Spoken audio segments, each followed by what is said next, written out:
श्री सच्चिदानंद सद्गुरु साईनाथ महाराज की जय। सद्गुरु श्री साईनाथुनि शरद बाबूजी की जय। సాయి వంటి దైవంబు లేడోయి లేడోయి, ప్రజలందరి నోట సాయి నామం పలకాలి, సర్వత్రా సాయి రూపం రంజిల్లాలి, ముజ్జగాలు సాయి మహిమతో ముప్పిరిగొనాలి. సాయి పదరవళులు మన హృదయ కుహరంలోని నిశ్శబ్ద నిషీధిలో ప్రతిధ్వనించాలి. ప్రణవనాద వీచికల్లా సాయి జ్ఞాన సౌరభాలు సర్వత్రా వ్యాపించాలి. ఆ సుజ్ఞాన సౌరభాల ఆస్వాదనలో మన మనసులు మత్తెక్కాలి. సాయి ప్రేమామృత ధారలు అంతటా నిరంతరం వర్షించాలి. ఆ ప్రేమామృత ధారలలో తడుస్తూ, ఆ జ్ఞాన సౌరభాల మత్తులో ఆనందంగా నర్తిస్తూ సాయి వంటి దైవంబు లేడోయి లేడోయి అని అందరూ ఏకకంఠంతో గానం చేయాలి. అదే నా ఆశ, ఆశయం, ఆకాంక్ష.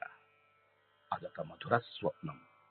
ఆ స్వప్న సాఫల్యం కోసం శ్రీ సాయినాథుని అనన్య ప్రేమతో, ఆర్ద్రతతో ప్రార్థించటమే మనం చేయగలిగింది, చేయవలసింది. Shri Babuji.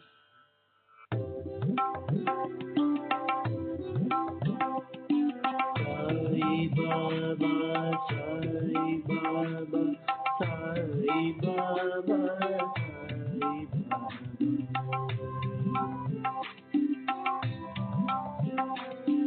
Sai Baba,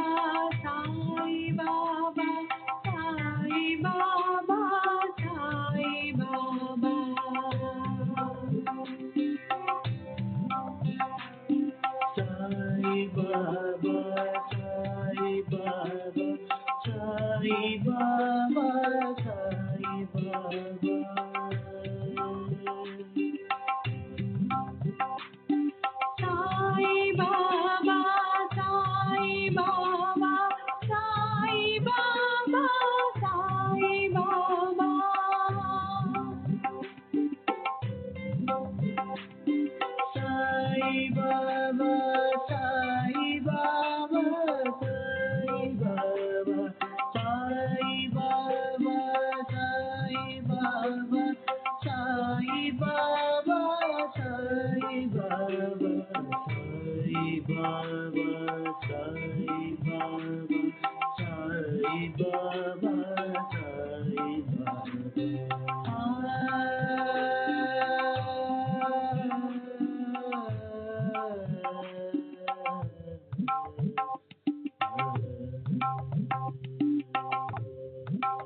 Sai Baba.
Baba, Sai Baba, Sai Baba, Sai Baba.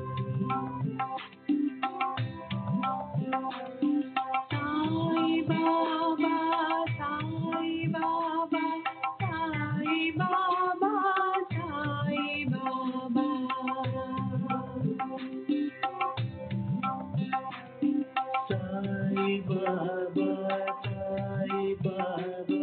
Sai Baba, Sai Baba.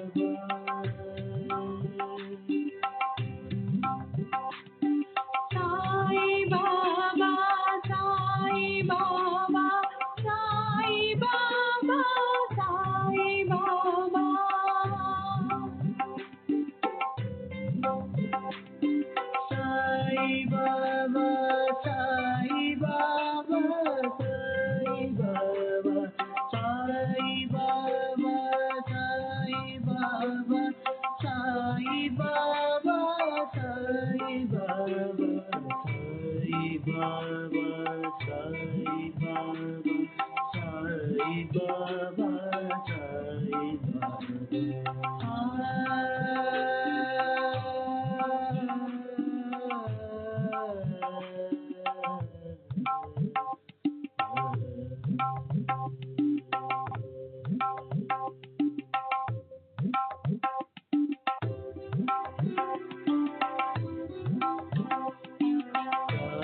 Baba, Sai Baba, Sai Baba, Sai Baba.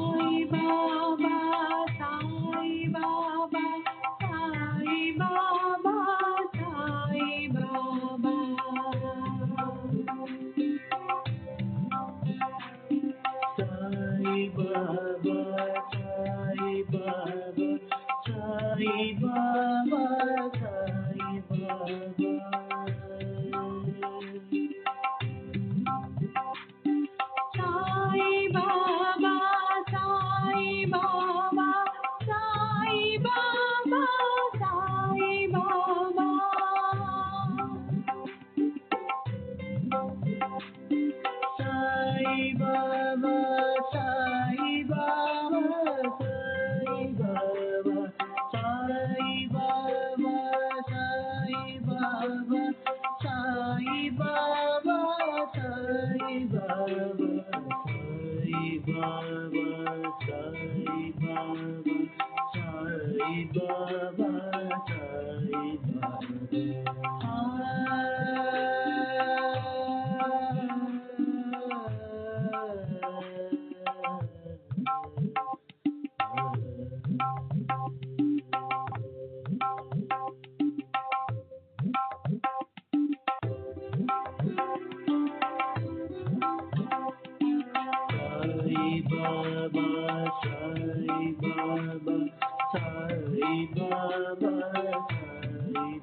Sai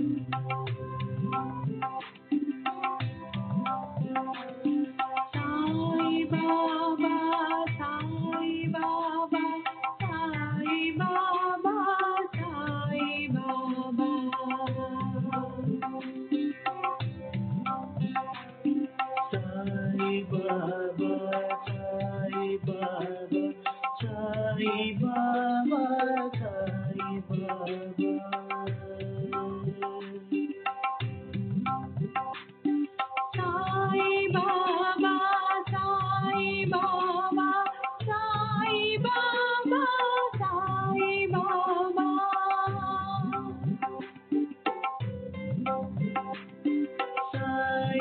Baba, Sai Baba, Sai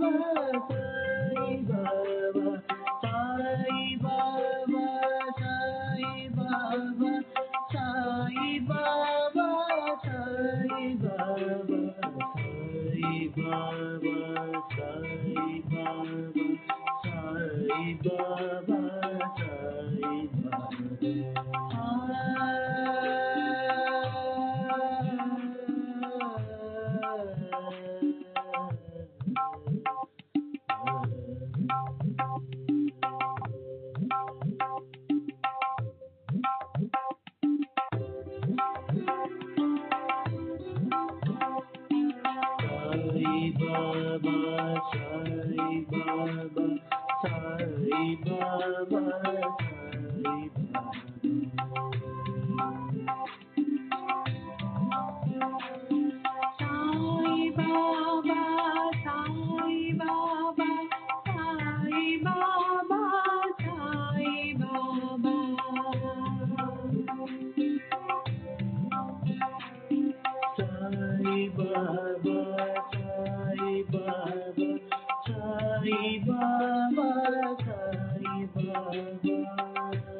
Baba,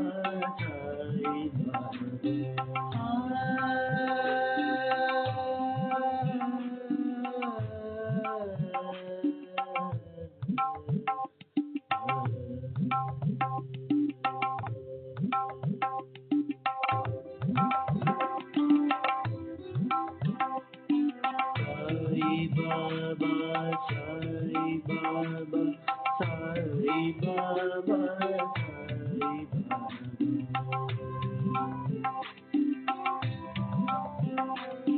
Sai Baba, Sai Baba, Sai Baba,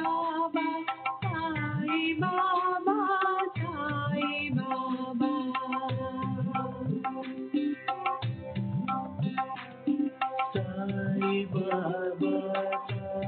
Baba, Sai Baba, Sai Baba, Sai Baba.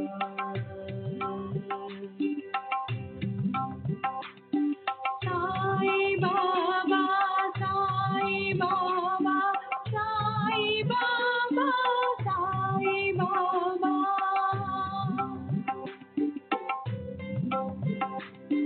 Sai Baba, Sai Baba, Sai Baba, Sai Baba,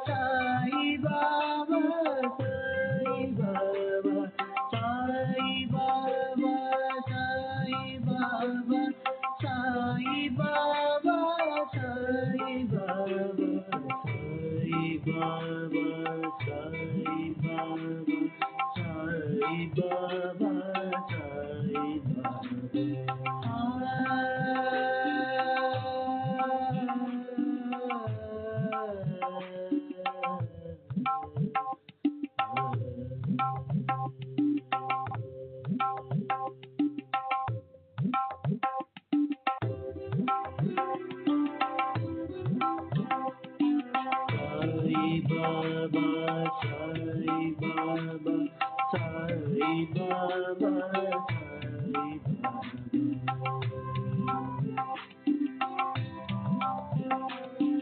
Sai Baba, Sai Baba, Sai Baba,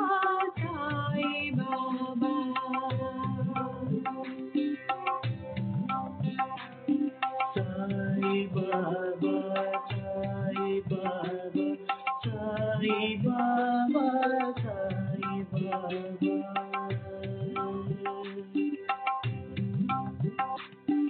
Sai Baba, Sai Baba, Sai Baba, Sai Baba,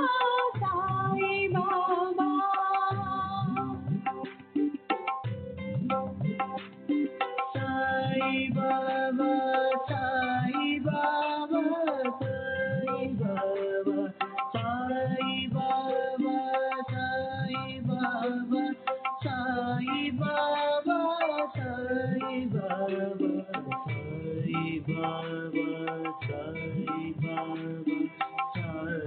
Baba, Sai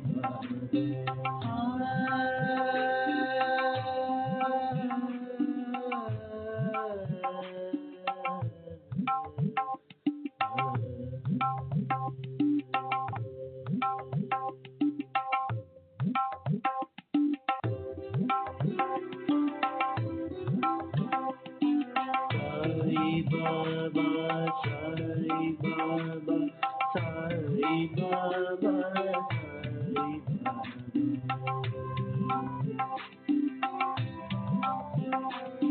Sai Baba, Sai Baba, Sai Baba,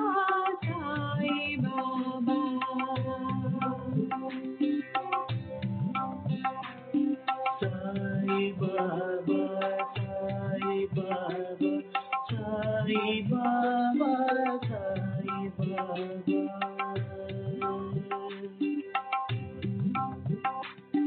Sai Baba, Sai Baba, Sai Baba, Sai Baba,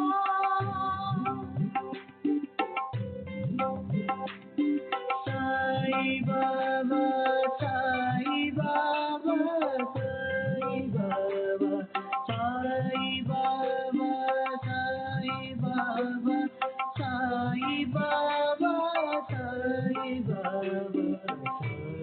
Baba, Sai Baba, Sai Baba, Sai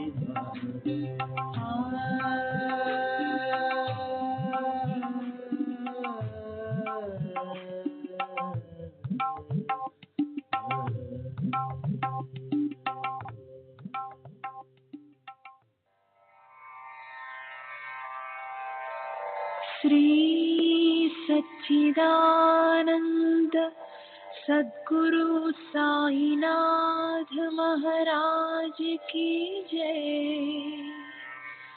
सद्गुरु श्री साईनाथुनि शरद बाबूजी की जय।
श्री सच्चिदानंद सद्गुरु साईनाथ महाराज की जय।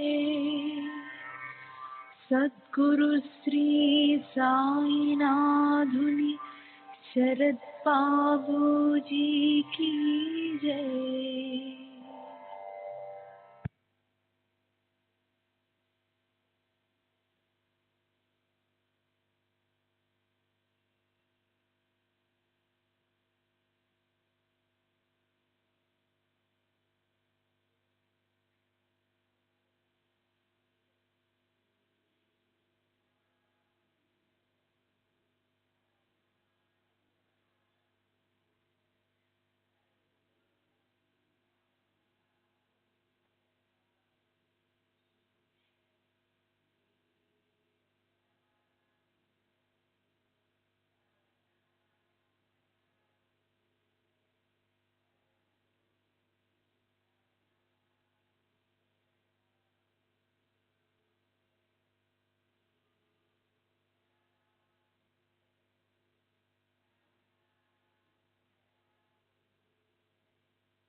श्री सच्चिदानंद सद्गुरु साईनाथ महाराज की जय। सद्गुरु श्री साईनाथ शरद बाबू जी की जय।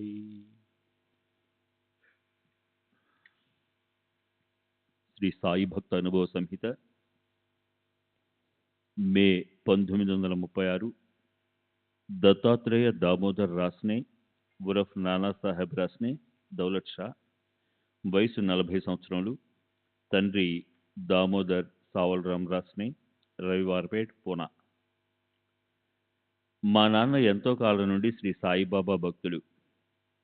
నానాసాహెబ్ చందోర్కర్ బాబా వద్దకు వెళ్లిన సమయంలోనే వీరు కూడా షిరిడి వెళ్లి బాబాను దర్శించారు. అప్పటికి మా నాన్నకు సంతానం లేదు.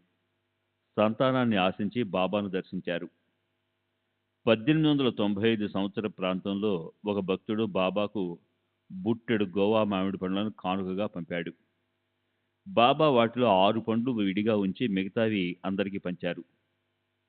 విడిగా ఉంచిన 6 పండ్లు కూడా పంచమని భక్తులు అడిగారు. అవి దామ్యా కోసం ఉంచామని బాబా చెప్పారు. బాబా మా నాన్నను దామ్యా అని పిలిచేవారు. భక్తులు దామ్యా ఇక్కడ లేడు కదా అన్నారు. అతను ఇప్పుడే కోపరగాంలో దిగాడు. కాసేపటికి ఇక్కడికి వస్తాడని బాబా అన్నారు. బాబా చెప్పినట్టుగానే మా నాన్న కాసేపటికి మసీదు చేరి పూలమాల, చాదర్ మొదలైనవి బాబాకు సమర్పించాడు. అప్పుడు బాబా మా నాన్నతో, దామ్యా, ఈ పండ్లను తీసుకో, వీటిని తిని చావు అన్నారు. ఆ మాటలు విని మా నాన్న భయపడిపోయాడు. కానీ అక్కడే ఉన్న మహల్సాపతి, బాబా పాదాల చెంత మరణించడం కన్నా గొప్ప వరం మరొకటి ఉండదని చెప్పాడు. మా నాన్న కాస్త ఊరట చెంది మామిడి పండ్లు తిందాం అనుకున్నాడు. అప్పుడు బాబా, ఈ పండ్లను నీవు తినవద్దు, నీ చిన్న భార్యకివ్వు. ముందు నీకు 2 కుమారులు కలుగుతారు. మొదటి వాడికి దౌలత్ షా అని, రెండో వాడికి తాన్షా అని పేర్లు పెట్టు అని ఆదేశించారు. మా నాన్న అహ్మద్ నగర్ తిరిగి వచ్చి బాబా ఇచ్చిన పండ్లను తన చిన్న భార్యకి ఇచ్చాడు. బాబా చెప్పిన పేర్లను కూడా గుర్తుగా తన డైరీలో రాసిపెట్టాడు. 1 సంవత్సరం తర్వాత నేను పుట్టాను. నాకు 15 నెలల వయసున్నప్పుడు మా నాన్న నన్ను బాబా దర్శనానికై షిరిడీకి తీసుకుని వెళ్ళాడు. బిడ్డకు పేరేం పెట్టమంటారని బాబాని అడిగాడు. బాబా, నేను ఈ బిడ్డకు పేరు పెట్టడం ఏమిటి? నేనేం చెప్పానో నీవు మర్చిపోయావా? నీవు నీ డైరీలోని ఆ 3వ పేజీలో రాసుకున్నావు. వీడికి దౌలత్ షా అని పెట్టమని చెప్పలేదు అన్నారు. నాకు 5 సంవత్సరాలు అప్పుడు పుట్టు వెంట్రుకలు తీయించి అక్షరాభ్యాసం చేయించాలని మా నాన్న నన్ను షిరిడి తీసుకువెళ్ళాడు. బాబా నా చేత పలక బలపం పట్టించి హరి అని వ్రాయించారు. తర్వాత నన్ను షిరిడీలోని బడికి పంపించారు. నాకు 7 సంవత్సరాల వయసున్నప్పుడు మా తల్లిదండ్రులతో కలిసి నేను షిరిడి వెళ్ళాను. ఒకరోజు మసీదులో కూర్చొని బాబా పాదాలు పడుతున్నాను. అప్పుడు అక్కడ చాలామంది పిల్లలు ఉన్నారు. బాబా వాళ్ళకు స్వయంగా మిఠాయిలు పంచుతున్నారు. నా దృష్టి అటువైపు మళ్ళింది. ఫలితంగా కాళ్ళు ఒత్తడంలో నా శ్రద్ధ కాస్త మందగించింది. ప్రక్కనే ఉన్న మా అమ్మ అది గమనించి మిఠాయిల వైపు చూస్తూ, బాబా సేవ నిర్లక్ష్యం చేస్తున్నావా అంటూ నన్ను కొట్టింది. వెంటనే బాబా కోపంతో, ఏయ్ ముసలి, పిల్లోడిని ఎందుకు కొట్టావు అని కసురుకున్నారు. ఆమె బాబాతో, బాబా, పిల్లవాడు కుదురుగా మీ సేవ చేసుకునే బుద్ధిని ప్రసాదించండి అని వేడుకుంది. పిల్లవాడు చక్కగా నా సేవ చేసుకుంటాడు. భగవంతుడు వాడికి స్వచ్ఛమైన బుద్ధిని ప్రసాదిస్తాడు. భయపడకు. ఇక వాడిని ఎప్పుడూ కొట్టకు అని బాబా మందలించారు. నాకు 12 సంవత్సరాల వయసున్నప్పుడు నా సోదరునితో కలిసి షిరిడి వెళ్ళాను. మా దగ్గర 100 రూపాయలున్నాయి. బాబా దక్షిణ మొత్తం 10 రూపాయలు ఒకసారి, 15 రూపాయలు ఇంకోసారి, ఇలా చాలాసార్లు డబ్బు అడిగి తీసుకున్నారు. మా దగ్గర అంటే నా సోదరుని జేబులో 20 రూపాయలు మిగిలాయి. దారి ఖర్చులకు, బాబాకు దక్షిణ ఇచ్చేందుకు డబ్బు పంపమని అహ్మద్ నగర్కు జాబు రాశాం. ఆ రోజు సాయంత్రం బాబా నా సోదరుణ్ణి 25 రూపాయలు దక్షిణ అడిగారు. అతను మా దగ్గర ఉన్న డబ్బంతా ఖర్చు అయిపోయిందని, ప్రయాణ ఖర్చులకు డబ్బు అవసరమని చెప్పాడు. బాబా వెంటనే, ఎందుకు అబద్ధం చెప్తావు? నీ జేబులో 25 రూపాయలున్నాయి. ప్రయాణ ఖర్చులకు డబ్బు పంపమని నగర్కు జాబు రాశావు కదా. ఆ డబ్బు మనీ ఆర్డర్ ద్వారా రేపు మీకు అందుతుంది. భయపడొద్దు అన్నారు. నా సోదరుడు తన దగ్గర ఉన్న 25 రూపాయలు బాబాకు సమర్పించాడు. బాబా తరచుగా ఎవరు నాకు 1 సమర్పిస్తారో వారికి నేను 2 ఇస్తాను, 2 ఇచ్చిన వారికి 5 ఇస్తాను, 5 ఇచ్చిన వారికి 10 ఇస్తాను అని చెప్తుండేవారు. మనం భగవంతునికి భక్తితో సమర్పించిన మొత్తానికి ఎన్నో రెట్లు అధికంగా మనకు వారు ప్రసాదిస్తారన్న సామాన్య అర్థంతో పాటుగా ఏదో నిగూఢార్థం కూడా దాగి ఉంది. నా వివాహం చేయడానికి నిశ్చయించినప్పుడు 4 సంబంధాలు వచ్చాయి. మా నాన్న బాబాను సంప్రదించకుండా, వారి అనుమతి లేకుండా ఏ పని చేయరు. అందువల్ల ఆ 4 అమ్మాయిల జాతకాలు తీసుకుని షిరిడి వెళ్ళి బాబా ముందు ఉంచారు. అందులో 2500 లేదా 3000 రూపాయలు కట్నం ఇచ్చే సంబంధం కూడా ఉంది.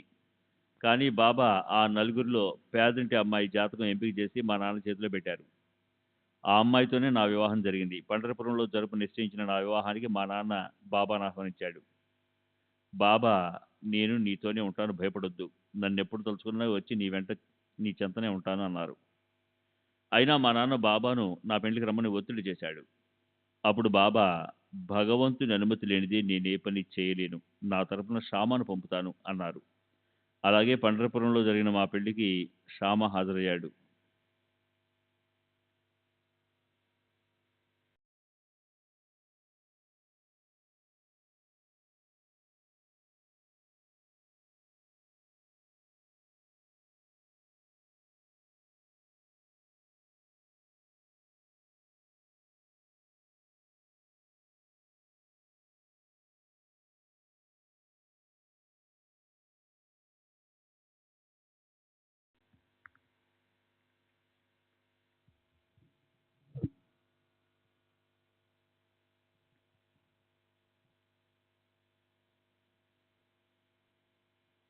నాకొక తమ్ముడు ఉన్నాడు.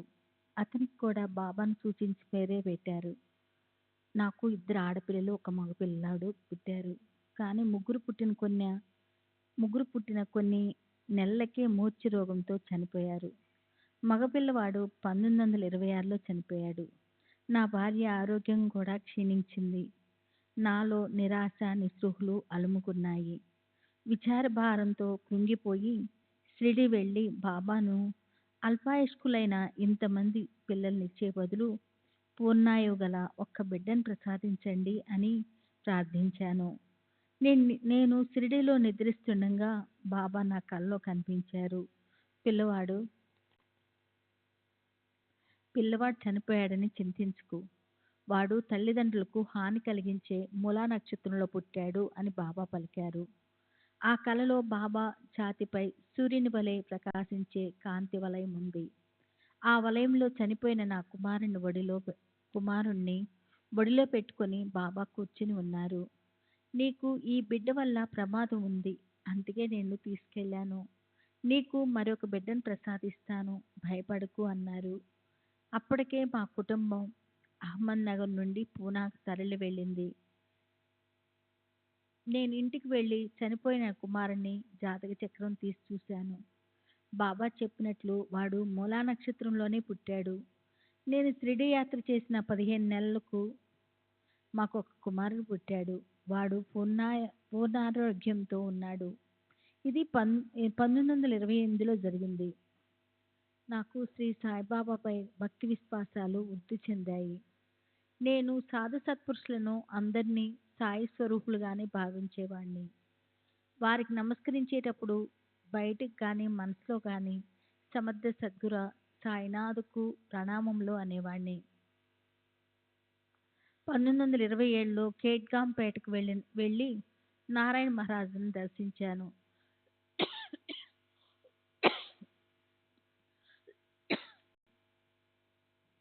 వారికి నమస్కరిస్తూ మనసులో సాయిబాబాకు ప్రణామములు అందజేశాను. మహారాజు, నీ గురువు నాకన్నా ఉన్నత శ్రేణిలో ఉన్న పరమ గురువు. నీవిక్కడికి ఎందుకు వచ్చావు? నీ ప్రారబ్ధము సంచితము అక్కడే ఉంది. నీ ఎన్నిక శ్రేష్టమైంది, అక్కడికే వెళ్ళు. నీ ఆశయాలన్నీ అక్కడే సిద్ధించగలవు అన్నారు. నేను నారాయణ మహారాజుకు నా కుమారుడు పుట్టక మునిపే దర్శించాను. 1927లో నా జాతక చక్రంలోని నక్షత్ర ప్రభావం వల్ల నా ఆరోగ్యం క్షీణించింది. నేను ప్రతి ఆదివారం జున్నూర్కు 2 మైళ్ళ దూరంలో ఉన్న పూనా నుండి 40 మైళ్ళు సీతారాం ఉత్తరేశ్వర్ అంటే శివుడు ఆలయానికి వెళ్ళి పూజించేవాడిని. ఒక ఆదివారం రాత్రి 9 గంటలకు విగ్రహంపై పూలు చల్లి సాయిబాబాకు ప్రణామములు అని నమస్కరించాను. అప్పుడు ఆ విగ్రహం వద్ద ఒక వెలుగు, ఆ వెలుగులో నేను నిరంతరం స్మరించే సాయిబాబా రూపము కనిపించాయి. అప్పటి నుండి నా ఆరోగ్యము మెరుగుపడసాగింది. అక్కడ జానకిదాస్ అనే సాధువు ఉండేవారు. ప్రతి ఆదివారం అక్కడికి వెళ్ళినప్పుడు ఆ సాధువును కూడా సాయిలా భావించి సాయినామం స్మరించుకుంటూ నమస్కరించేవాడిని. ఒకసారి అతనికి నమస్కరించిన వెంటనే నీ ఒక గొప్ప మహాత్ముని ఆశ్రయించావు. నాలాంటి సామాన్య సాధకుల దగ్గరికి ఎందుకు వస్తావు? మా లాంటి వారమంతా సాయిబాబా పాదాలను ఆశ్రయిస్తాం అన్నారు. తర్వాత నేను బస్కి వెళ్ళి నిద్రపోయాను. ఆ రాత్రి కల్లో బాబా భగీర్ వలె కనిపించారు. వారు నాతో, నీవు చాలా ఆదుర్తగానున్నావు. నీ సంపూర్ణ శరీరాన్ని మనసుతో సహా నాకు భిక్షగా సమర్పించు అన్నారు. నేను ఈ భిక్షను సమర్పించి మా నాన్నకు తెలియజేస్తాను అని వారికి చెప్పాను. బాబా, మీ నాన్నతో సంప్రదించకుండానే నీవు ఈ పనిని ఎలా చేయగలవు అని అడిగారు. నేను అవును చేస్తాను. నా శరీరానికి యజమానిని నేనే. ఇది నా స్వంతం. అంతేకాక మా నాన్నగారికి నేను ఒక్కడనే కాదు, ఇంకా కుమారులున్నారు. మీరే వారికి కుమారులను ప్రసాదించారు. మీరిచ్చిన దాన్ని తిరిగి మీకివ్వటానికి మా నాన్న అభ్యంతరం చెప్పరు అన్నాను. తర్వాత బాబా నా శరీరాన్ని తమ అరచేతిలో తీసుకొని పై జేబులో వేసుకున్నారు. బాబా ఎంతో దయతో నన్ను తమ హృదయం చెంతకు చేర్చుకున్నారన్న ఆలోచన నాకు ఆనంద పారవస్యాన్ని కలుగజేసింది. తర్వాత నాకు మెలకువ వచ్చింది. నేను మెలకువగానే నాకు చాలా ఆనందం కలిగింది. ఆ కల తర్వాత నా మనసు వైరాగ్యంతో నిండిపోయింది. అంతకు ముందు వలె ఏ విషయమూ నన్ను ఆకర్షించలేకపోయింది. నా మనసును ప్రభావితం చేయలేకపోయింది. 2, 3 నెలల తర్వాత 1928వ సంవత్సరంలో పాల్గొన మధ్య పండ్రీపురంలో ఉండగా మాకొక కుమారుడు కలిగాడు. 15 నెలల తర్వాత మా నాన్నతో కలిసి షిరిడీ వెళ్ళినప్పుడు మా నాన్న నాకు మరొక కుమారుని ప్రసాదించమని బాబాను ప్రార్థించాడు. బాబా కృప వల్ల 1931లో మరొక బిడ్డ కలిగాడు. వాడికి సాయిదాస్ అని పేరు పెట్టాము. వాడు పుట్టిన రెండవ రోజే వాడికి తీవ్రమైన జ్వరం వచ్చింది. బాబా ఊదీ తీర్థం ఇచ్చాము. బాబా ఉపయోగించిన శేషవస్త్రాన్ని తాయెత్తులో పెట్టి వాడికి కట్టాము. వెంటనే జ్వరం తగ్గి ఆరోగ్యవంతుడయ్యాడు. పిల్లవాడికి సంవత్సరం నిండిన తర్వాత వాడిని తీసుకొని షిరిడీ వెళ్ళాము. బాబాకు అభిషేకం చేయించాము. సమాధి మీద కప్పేందుకు వస్త్రాన్ని సమర్పించాము. బ్రాహ్మణులకు అన్న సంతర్పణ చేశాము. 1931లో గాజుల వ్యాపార నిర్వహణను నాకు అప్పగించారు. నేను ఆ వ్యాపారానికి బాబా పేరు పెట్టాలని పట్టుబట్టి శ్రీ సమర్థ సాయినాథ్ అండ్ కంపెనీ అని పేరు పెట్టాను. ఈ పేరు పెట్టడం బాబా అనుమతితోనే జరిగింది. అంటే బాబా పటం ముందు చీటీలు వేసి ఎంపిక చేయటం. ఈ వ్యాపారాన్ని నిజాయితీగాను, మనస్ఫూర్తిగాను, సమ్మతంగాను నడుపసాగాను.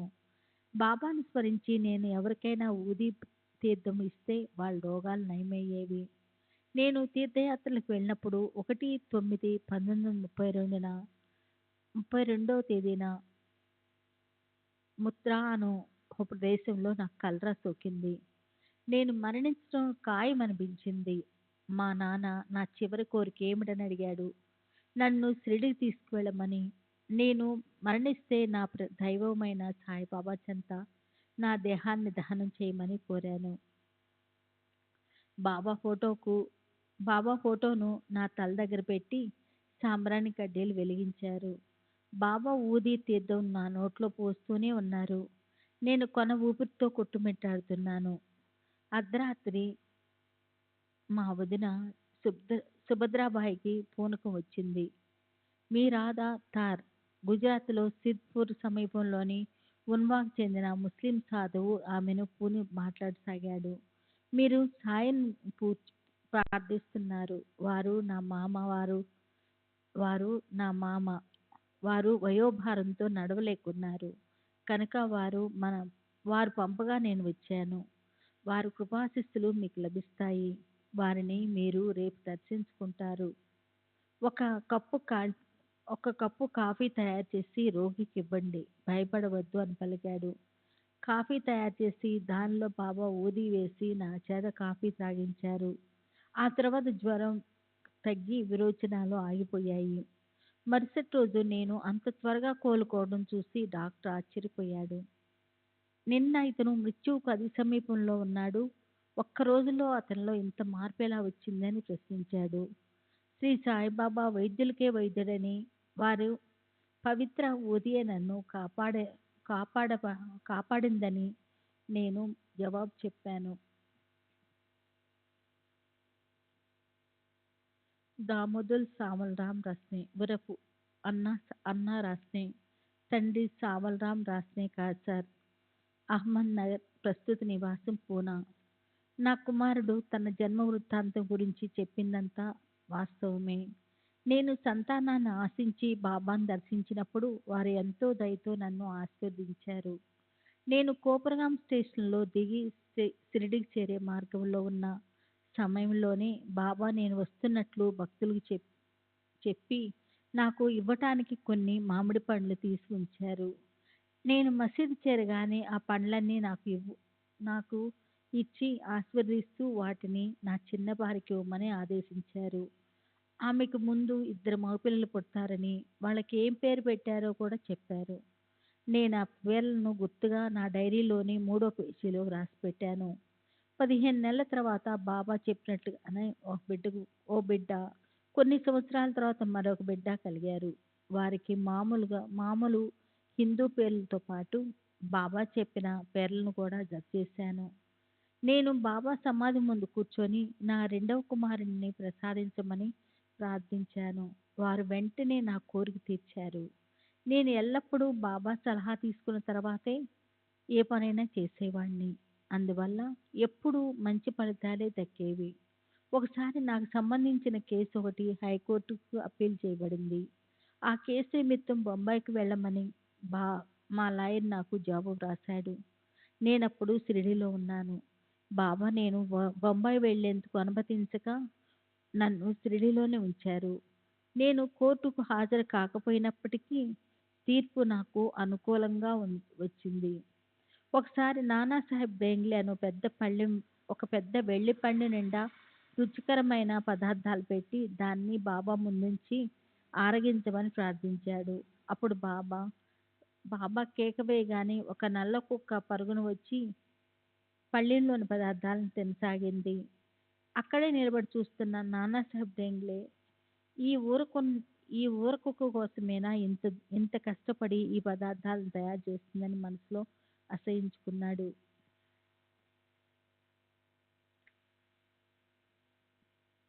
వెంటనే పళ్ బాబా పళ్ళాన్ని అతని వైపు నెట్టి కోపంగా తీసుకుపో అన్నారు.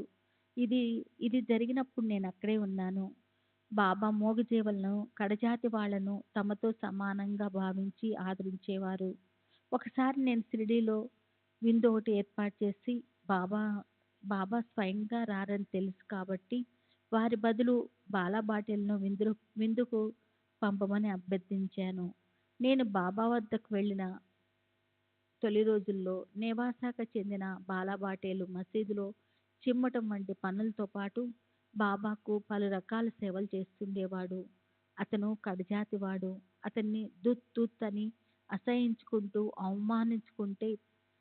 అవమానించుకుంటే పంపుతామని బాబా చెప్పారు. నేను అలాగేనని వారికి హామీ ఇచ్చి బాలాబాటేల్ని ఇంటికి తీసుకెళ్ళాను.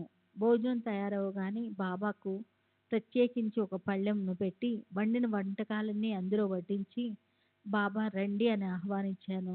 వెంటనే ఒక నల్లని కుక్క లోనికి ప్రవేశించి పళ్ళెంలోని పదార్థాలన్నిటినీ తిని వెళ్ళిపోయింది.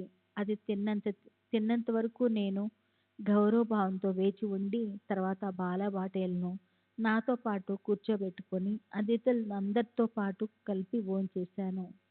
శ్రీ సచ్చిదానంద సద్గురు సాయినాథ్ మహారాజ్ की जय. सद्गुरु श्री साईनाथ शरद बाबू जी की जय.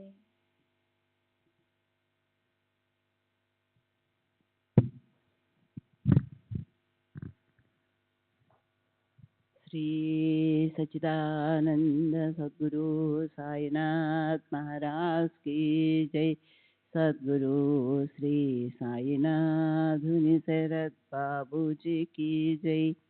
నా మనసు ఎప్పుడు బాబా ధ్యాసలోనే ఉంటుంది. తరచుగా వారి దర్శనం నాకు ఇక్కడే లభించేది. బాబా అప్పుడప్పుడు కఠినంగా తిట్టేవారు, కొట్టేవారు కూడా. అక్కల్కోట మహారాజు వంటి మహాత్ముల తిట్లు, దెబ్బలు శుభాలే కలుగు చేస్తాయని నాకు తెలుసు. అందువల్ల బాబా తిట్లను, దెబ్బలను నేను అవమానకరంగా భావించేవాడిని కాదు. వారితో గల అనుబంధాన్ని నేను ఎప్పుడూ వదులుకోలేదు. బాబా ముస్లింలను నమాజు చేసుకోమని, తర్వాత తమ వద్ద ఖురాన్ పఠించమని చెప్పేవారు. అప్పుడప్పుడు మౌల్వీలతో మతపరమైన విషయాలు మాట్లాడుతుండేవారు. నేను మొట్టమొదట షిరిడీకి 1895 ప్రాంతంలో వెళ్ళాను. నేను వెళ్ళిన మరుసటి సంవత్సరం నుండి శ్రీరామనవమి ఉత్సవాలు ప్రారంభమయ్యాయి. 40 సంవత్సరాలుగా ప్రతి సంవత్సరం ఈ ఉత్సవాలకు జరీయంచు జెండా ఒకటి సమర్పిస్తున్నాను. అప్పటికి నా దౌలత్ షా ఇంకా పుట్టలేదు. దాసగణు మహారాజ్ కానీ దాబోల్కర్ కానీ నా అనుభవాల గురించి నన్ను ఎప్పుడూ అడగలేదు. నేను వాళ్ళకి ఏ వివరాలు చెప్పలేదు. నాకు 3 భార్యలున్నారని వ్రాసిన విషయం వాస్తవం కాదు. నాకు 2 భార్యలు మాత్రమే ఉన్నారు. నేను జ్యోతిష శాస్త్రాన్ని సంప్రదించాను. నా జాతక చక్రంలోని 5వ స్థానంలో కేతువు ఉన్నందువలన నాకు సంతానం కలగటం కష్టమని జ్యోతిష్యులు చెప్పారు. కానీ సాయిబాబా విధి విధానాన్నే మార్చి నాకు సంతాన ప్రాప్తి కలుగజేశారు. తాము ఇచ్చిన 4 మామిడి పండ్లు నా చిన్న భార్యకు ఇమ్మని, ఆమెకు 8 మంది పిల్లలు పుడతారని బాబా చెప్పారు. వారు చెప్పినట్లుగానే జరిగింది. నా వ్యాపార విషయాలలో నేను బాబాను సంప్రదించేవాడిని. ఒకసారి బొంబాయి ప్రతి మార్కెట్లో పెట్టుబడి పెట్టమని ఒక దళారి నాకు చెప్పాడు. అతను నా వ్యాపారంలో భాగస్థుడు కాదు. నేనే మొత్తం పెట్టుబడి పెట్టాలి. బాబా వద్దకు వెళ్ళి మసీదులో వారి పాదాలొత్తుతూ నాకు వచ్చే లాభంలో బాబాకు వాటా ఇవ్వాలని తలిచాను. ఆ సమయంలో బాబా, నేను, మహల్సాపతి మాత్రమే మసీదులో ఉన్నాము. బాబా వ్యాపార విషయాలలో తగులుకొనడం నాకు ఇష్టం లేదు అన్నారు. దాంతో నేను ఆ వ్యాపారం మానుకున్నాను.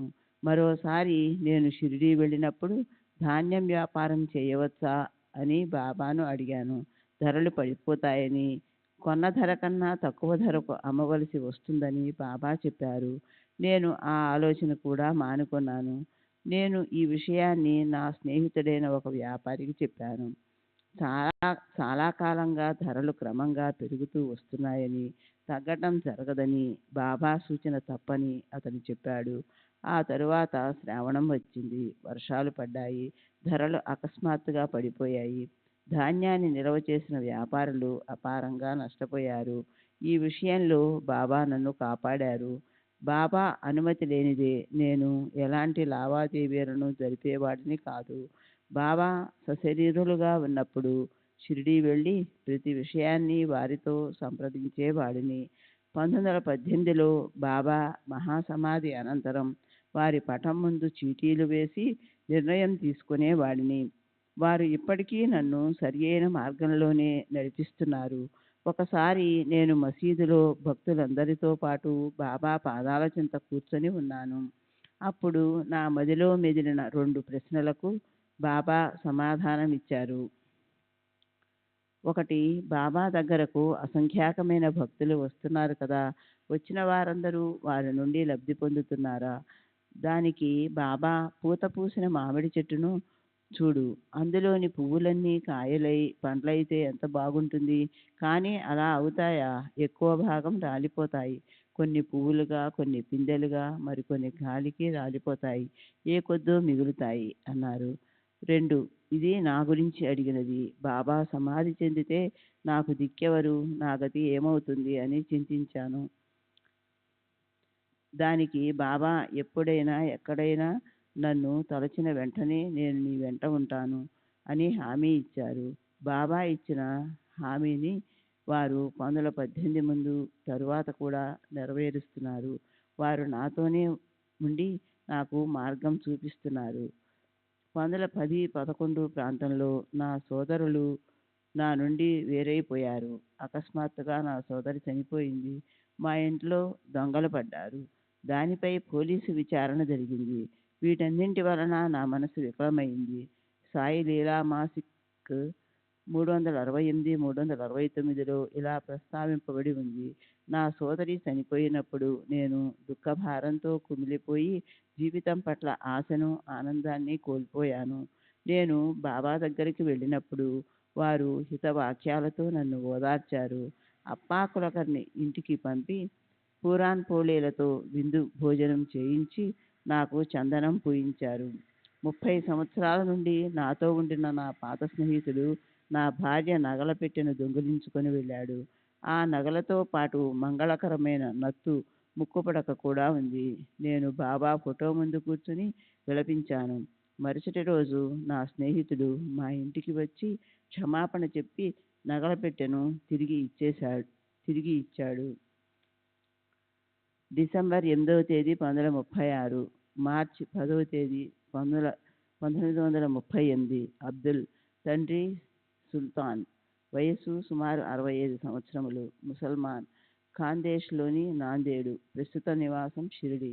నేను తపతీ నదీ తీరంలోనున్న నాందేడు నుండి 45 సంవత్సరాల క్రితం అంటే 1889లో షిరిడి వచ్చాను.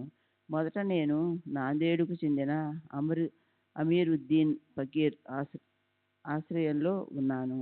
ఆ ఫకీరుకు సాయిబాబా కలలో కనబడి 2 మామిడి పండ్లను ప్రసాదించి వాటిని నా చేతికి ఇచ్చి నన్ను షిరిడీ పంపమని ఆదేశించారు. అమీరుద్దీన్ ఫకీరు తన కల విషయం చెప్పి మామిడి పండ్లను ఇచ్చి నన్ను షిరిడీలోని శ్రీ సాయిబాబా దగ్గరకు వెళ్ళమన్నారు. నేను ఇక్కడికి నా 20వ సంవత్సరంలో వచ్చాను. అప్పటికి నానాసాహెబ్ చాందోర్కర్ కూడా బాబా వద్దకు రాలేదు. బాబా నన్ను చూడగానే నా కాకి వచ్చింది. మేరా కావ్లా ఆలా అంటూ ఆహ్వానించారు. బాబా నన్ను తమ సేవకు పూర్తిగా అంకితమవ్వమని ఆదేశించారు. మొదటి నుండి నేను 5 అఖండ దీపాలతో లేండి, మసీదు, చావడి మొదలగు నూనె పోయడం, వెలిగించడం మొదలైన పనులు చేసేవాడిని. బాబా నాకు కానీ మరెవరికి కానీ భోజనం పెట్టేవారు కాదు. ఏ విధంగా భిక్ష చేసి భోజనం సంపాదించుకునేవాడిని. నేను ప్రస్తుతపు గుర్రపు శాలలో 5-6 సంవత్సరాలు నివసించాను. నేనెప్పుడూ బాబా సేవ చేస్తూ వారి చెంతనే గడిపేవాడిని. నేను రోజుకి 3 సార్లు స్నానం చేసేవాడిని. మసీదులో వారి చెంత ఖురాన్ పఠించేవాడిని. ఒక్కొక్కసారి బాబా ఖురానును తెరిచి ఆ పేజీలో ఉన్న భాగాన్ని చదవమనేవారు. అప్పుడప్పుడు వారు ఖురాన్లోనున్న వాక్యాలను చెప్పేవారు. బాబా నోటి నుండి వెలువడిన ప్రతి మాట పవిత్రమైనదే.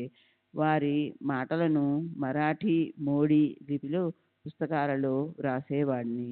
బాబా నోటి నుండి వెలువడిన మాటలు నన్నే కాక అందరినీ సరియైన మార్గంలో నడిపిస్తాయని నా నమ్మకం. అందువల్ల వారి ప్రవచనాల పుస్తకాన్ని క్రింది విధంగా ఉపయోగించేవాడిని.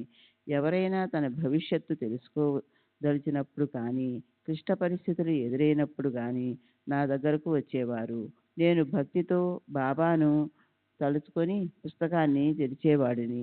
తెరిచిన పేజీలో వాళ్ళ భవిష్యత్తుకు లేదా సమస్యలకు సంబంధించి సమాధానం ఉండేది. ఇందుకు 2 ఉదాహరణలు ఇస్తాను. బాబా సమాధి చెందిన తరువాత సాయి మందిరంలో ఒక బావిని త్రవ్వారు. కానీ ఆ బావిలో త్రాగడానికి ఉపయోగపడని ఉప్పు నీళ్లు పడ్డాయి. వాళ్ళు నా దగ్గరకు వచ్చారు. నేను ప్రవచనాల పుస్తకాన్ని సంప్రదించాను. మరి కొంత లోతు త్రవ్వితే మంచినీళ్లు పడతాయని అందులో ఉంది. నేను వెళ్ళి మరి 2 అడుగులు త్రవ్వాను. మంచినీళ్లు పడ్డాయి. రెండవది బారిస్టర్ గాడ్గిల్కు సంబంధించిన విషయం. అతని కుమారుడు ఇంగ్లండ్ వెళ్ళి ఉన్నాడు. అతను తిరిగి ఇండియా వస్తాడా లేక అక్కడే స్థిరపడతాడా అని అడిగాడు. నేను అతను తిరిగి వస్తాడని చెప్పాను. అలాగే అతని కుమారుడు తిరిగి వచ్చాడు. నేను ఈ ప్రవచనాల పుస్తకాన్ని ఖురానంత పవిత్రంగా భావించేవాడిని. నేను ఈ పుస్తకాన్ని పఠిస్తూ జపమాల త్రిప్పుతూ బాహ్య ప్రపంచం మరచి అందులో పూర్తిగా నిమగ్నమైపోయేవాడిని. నేను ఒక స్త్రీ ముఖం చూసి ఆమెకు వివాహం అవుతుందా, సంతానం కలుగుతుందా లేదా అనే విషయాలు చెప్పగలిగేవాడిని. నేనలా చాలాసార్లు చెప్పాను. నేను చెప్పినవన్నీ నిజాలయ్యాయి. ఇదంతా బాబా కృప వలనే సంభవమైంది. నా దగ్గరకు వచ్చే వాళ్ళని నేను ఆశీర్వదించేవాడిని. పైన చెప్పినట్లు నేను ఈ పుస్తకాలను పారాయణ గ్రంథంగానే కాక భవిష్య దర్శినిగా కూడా ఉపయోగించేవాడిని. లేండీలో స్తూపంలా కట్టబడిన దానిపై నందదీపం లేక అఖండ దీపం ఉండేది. సాధారణంగా బాబా ఆ స్తూపం వెనుక కూర్చుండేవారు. అక్కడ నుండి వారికి ఆ దీపం కనిపించేది కాదు. బాబా ఆ దీపం వైపు దృష్టి సారించినట్లు కూడా నేను చూసి ఎరుగను. నేను బాబాకు లేండి ఇతర చోట్ల సేవ చేసేవాడిని. లేండీలో కుండల నిండా నీరు తెచ్చి పెట్టేవాడిని. బాబా 2 కుండల దగ్గర కూర్చుని నీటిని అన్ని దిక్కులకు చల్లేవారు. బాబా అలా ఎందుకు చేసేవారో, నేను చల్లేటప్పుడు వారేదైనా మంత్రం ఉచ్చరించేవారో లేదో నేను చెప్పలేను. ఆ సమయంలో నేను తప్ప మరెవరూ అక్కడ ఉండేవారు కాదు. బాబా చెంత నేను తప్ప ఇతర మహమ్మదీయులెవరూ ఖురాన్ కానీ ఇతర పవిత్ర గ్రంథాలు కానీ పారాయణ చేసినట్లు నేను ఎరుగను. అప్పుడప్పుడు బాబా పవిత్రమైన పదాలు ఉచ్చరిస్తూ ఉండేవారు. వీటన్నింటినీ బాబా అనుమతితో పుస్తకంలో రాసేవాడిని. ఆ పుస్తకాన్ని మీరు కానీ ఇతర భక్తులు కానీ చదవవచ్చును. దీనిలో లిపి దేవనాగరికలో కానీ మోడీలో కానీ ఉంటుంది. తర్వాత అబ్దుల్ ఈ పుస్తకాన్ని బివి నరసింహస్వామి చేతికిచ్చాడు. వారు ఆ పుస్తకాన్ని తెరిచి చూశారు. అది మరాఠీలో వ్రాయబడి ఉంది. అందులో బాబా నోటి నుండి వెలువడిన మాటలు ఉన్నాయి. మారుతి స్తోత్రాలున్నాయి. దేవుని యొక్క అవతారాలున్నాయి. హిందూ దశావతారాలతో మహమ్మద్ మరికొందరిని సాంప్రదాయబద్ధంగా జోడించి వరుసగా వ్రాయబడి ఉన్నాయి. దానికి తగ్గట్టే బాబా వారిని అనుసరించే అబ్దుల్ ఇతర హిందూ అవతారాల పట్ల, మారుతి పట్ల భక్తి ప్రపత్తులతో ఉండేవారు, ప్రార్థించేవారు. శ్రీ సచ్చిదానంద సద్గురు సాయినాథ్ మహారాజ్ की जय. सद्गुरु श्री साईनाथ मुनि शरद बाबू जी की जय.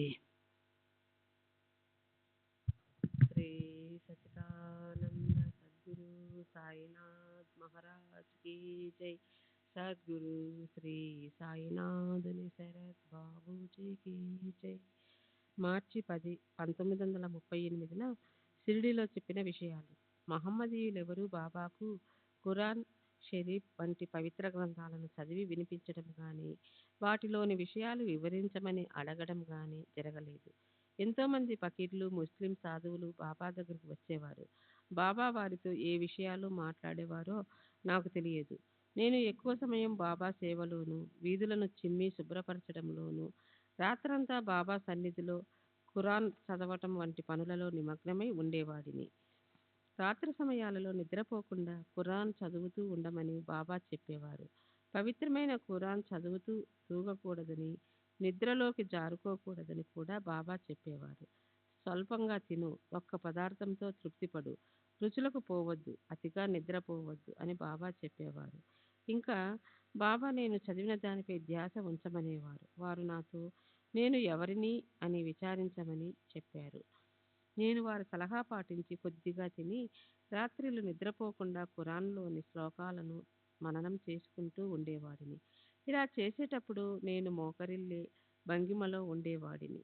ఒక రాత్రి నేను బాగా అలసిపోయి ఉన్నందువల్ల దోసిలిలో ముఖం పెట్టుకొని నిద్రలోకి జారుకోబోతున్నాను. అప్పుడు బాబా, చంద్రుణ్ణి చూడటానికి ప్రయత్నిస్తున్నావా అన్నారు. ఆ రాత్రి నేను నిద్రమత్తుల్లో బాబా మీద ఒరిగిపోయాను. బాబా నా పాదాలపై నెమ్మదిగా తట్టడంతో మేలుకొన్నాను. మరుసటి రోజు నేను ముఖం కడుక్కోవడానికి దోసిలిలోకి నీళ్లు తీసుకున్నప్పుడు చిత్రంగా దోసిలిలో పూర్ణచంద్రుడు కనిపించాడు. అప్పుడు సమయం మధ్యాహ్నం 2 గంటలు. ఈ దృశ్యం గురించే బాబా చెప్పారు. నేను లెండిని, అందులో బాబా వెలిగించిన అఖండ దీపాన్ని సంరక్షిస్తూ ఉండేవాడిని. ఆ రోజులలో ఆ దీపం నేలలో 2 అడుగుల లోతుకు తవ్వబడిన గుంటలో ఉండేది. దీపం ఆరిపోకుండా దానిపై పందిరి ఉండేది. పందిరిపై రేకులు చుట్టూ 20 తెరలు కట్టబడి ఒక గుడారంలా కనిపించేది. నేను ఆ గుడారంలో ఉంటూ దీపాన్ని సంరక్షిస్తూ ఉండేవాడిని. తరువాత ఆ స్థలానికి కొంచెం దూరంలో ఇటుకలు సున్నంతో దిమ్మనొకదాన్ని నిర్మించారు. ఆ దిమ్మ మీద చుట్టూ మూసి ఉన్న అరలోనికి దీపాన్ని మార్చారు. బాబా లెండికి వచ్చి దీపానికి దగ్గరగా కూర్చునేవారు. నేను 2 బకెట్లతో నీరు తెచ్చి వారి దగ్గర పెట్టేవాడిని. వారు ఆ నీటిని దీపం చుట్టూ చల్లేవారు. తర్వాత అన్ని దిక్కుల వైపు కొన్ని గజాలు నడిచి వెళ్ళి అక్కడ నిలబడి ఆ దిక్కు వైపు తదేకంగా చూస్తుండేవారు. నేను సాయికి చేసే సేవ అందరికీ చేసినట్లుగా భావించేవాడిని. షిరిడీ పొరిమేరల్లో ఉన్న కాలువలో బాబా బట్టలు ఉతికి తెచ్చేవాడిని. మసీదు, చావడి, వాటి పరిసరాలు శుభ్రంగా చిమ్మేవాడిని. దీపాలు తుడిచి నూనె పోసి పెట్టేవాడిని. బావి నుండి నీరు తోడి తెచ్చేవాడిని. బాబా తిరిగే వీధులన్నీ చిమ్మడమే కాక మలాన్ని కూడా ఎత్తి పారేసేవాడిని. బాబా నన్ను హలాల్ ఖూర్ అని, మిరియాంవే, నా పాకివాడ అని పిలిచేవారు. ఆయి షిరిడీలో నివసించే తొలి రోజులలో ఆమె వీధులను చిమ్మి శుభ్రపరిచేది. నేను ఆ పనిలో ఆమెకు సహాయపడేవాడిని. నా ప్రాపంచిక ఆధ్యాత్మిక అవసరాలన్నీ బాబానే చూస్తున్నారు. రాధాకృష్ణ ఈ చనిపోయిన చాలా కాలం తర్వాత బాబా మహాసమాధి అనంతరం అంటే 1927 ప్రాంతంలో ఆమె నివసించిన శాలలో ఒకరోజు ఖురాన్లోని శ్లోకాలను మననం చేసుకుంటూ ఉన్నప్పుడు శిథిలావస్థలో ఉన్న శాల యొక్క 3 మట్టి గోడలు హఠాత్తుగా కూలిపోయాయి. నడుము వరకు ఆ శిథిలాలలో నేను కూరుకుపోయాను. అయినా నాకు ఏ ప్రమాదం జరగకుండా బాబానే నన్ను కాపాడారు. బాబా నన్ను ఆశీర్వదించి వారి చెంతనే ఉంచుకున్నారు. బాబాను సేవించుకోమని మొదట నా గురువైన అమరుద్దీన్ నన్ను ఆదేశించారు. నేను అలాగే చేశాను. ఒకసారి ఆయన షిరిడీ వచ్చి నన్ను తమతో రమ్మని పిలిచారు.